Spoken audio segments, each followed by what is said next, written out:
欢迎来到 TGN Star News 频道，请订阅频道，所以大家不要错过当天最热门的新闻。我们今天的时事通讯包括以下内容：未波急爆的悬疑新标杆，深度解析黑夜告白的破圈逻辑，演员转型与市场期待。在国产悬疑剧竞争日益激烈的当下，一部尚未播出便引发广泛关注的作品，往往不仅仅依赖流量，更意味着其在题材、叙事结构以及演员选择上具备突破常规的潜质。黑夜告白正是这样一部典型案例。从官宣定档到预约量突破220万，这部剧几乎在每一个节点都精准踩中观众的情绪与市场的节奏。作为优酷白夜剧场的年度重点项目，黑夜告白不仅承载着平台内容升级的野心，也成为演员转型与类型剧创新的一次重要试验。从白夜到黑夜， IP 延续与品牌信任。提及悬疑剧标杆，不得不说到白夜追凶。这部作品不仅奠定了优酷白夜剧场的品牌基础，也让主演潘粤明成为观众心中悬疑剧专业户。而这一次黑夜告白在命名与类型上形成某种呼应关系，从白夜到黑夜，不仅是视觉与氛围的升级，更象征着叙事深度的进一步下沉，从破案走向人性，从逻辑走向命运。业内剧评人指出，如果说白夜追凶解决的是谁做的，那么黑夜告白更可能试图回答为什么做以及代价是什么。双引号，主创班底，类型融合的关键保障。导演王之此前执导的《你是我的荣耀》以细腻情感见长，这一次转向悬疑赛道，意味着剧集可能在人物情感深度上有所突破。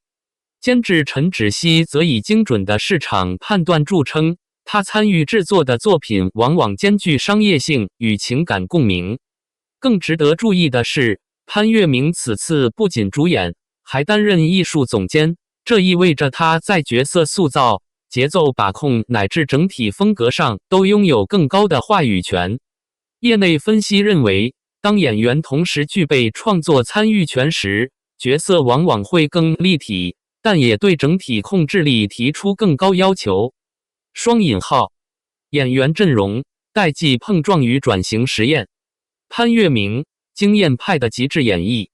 在剧中，潘粤明饰演老刑警何远航，从壮年跨越至暮年，角色跨度长达数十年。每天长达3至4小时的老年妆，不仅是外形挑战，更是情绪沉淀的考验。他所代表的是经验派依赖直觉、阅历与人情世故破案。这种人物设定在现实主义语境中更具可信度。王鹤棣，偶像滤镜的主动打破。王鹤棣此次饰演新人刑警冉方旭，是全剧最具讨论度的角色。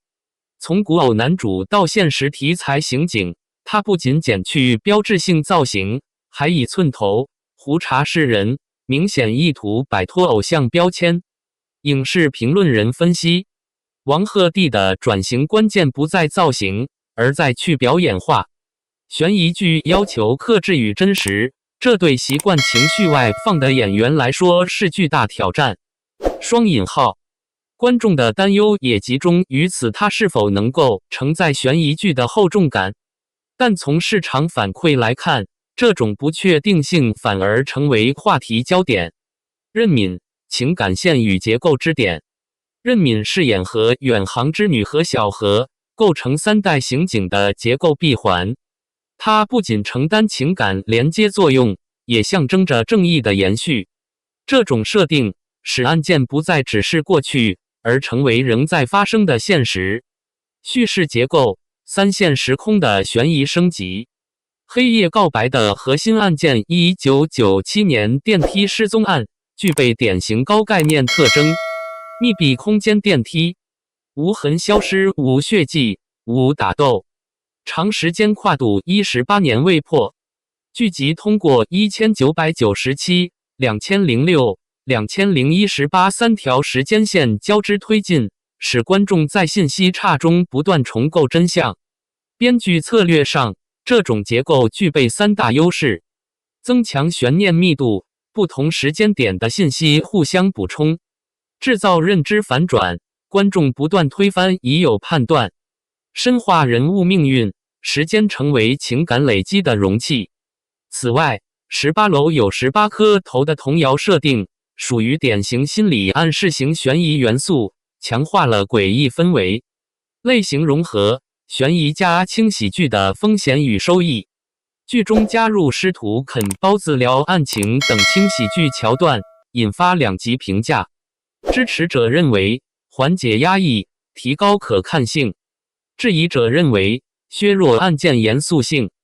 从类型学角度看，这种张弛结合已成为近年来悬疑剧趋势，但关键在于比例控制。业内专家指出，轻喜剧不是问题，问题在于是否服务人物，而不是服务笑点。双引号，宣发策略，线上线下的情绪引爆。黑夜告白的成功，很大程度上也来自精准宣发。线上平台首页曝光加话题榜持续发酵，线下716家影院联动首映会，粉丝机制、预约解锁福利，增强参与感。尤其是10城首映会秒罄，直接验证了其线下号召力。这背后反映的是从观看到参与的观众关系转变，市场预期与潜在风险。